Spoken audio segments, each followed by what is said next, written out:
Hi అండి అందరికీ. ఈ నెల మా బాబుకి అయితే అంగన్వాడీ సరుకులు అయితే ఇచ్చారు. ఏమేమి ఇచ్చారో చూడండి. మిల్క్ అయితే ఇచ్చారు, విజయ మిల్క్ అండి ఇదైతే 5 ప్యాకెట్స్ అయితే ఇచ్చారు, 5 లీటర్స్ అనమాట. తర్వాత కందిపప్పు 1 కేజీ ఇచ్చారండి.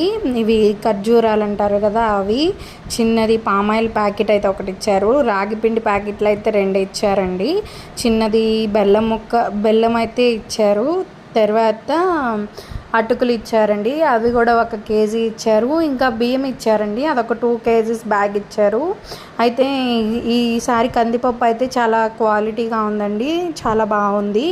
ఇవి ఇలా సరుకులు వచ్చే వాళ్ళైతే ఆ కందిపప్పుని కొంచెం తినే సోడా వేసి అయితే ఉడికించండి, అప్పుడే బాగా ఉడుకుతుంది, లేకపోతే ఉడకట్లేదండి. ఇవైతే అటుకులు, ఉప్మా అయితే చేసుకోవచ్చు వీటితో. ఇవేమో ఖర్జూరాలు, ఇవి అంత క్వాలిటీగా లేవు, అసలు బాగాలేదు అనమాట, తినలేము. ఇదైతే పామాయిల్ ఇచ్చారు.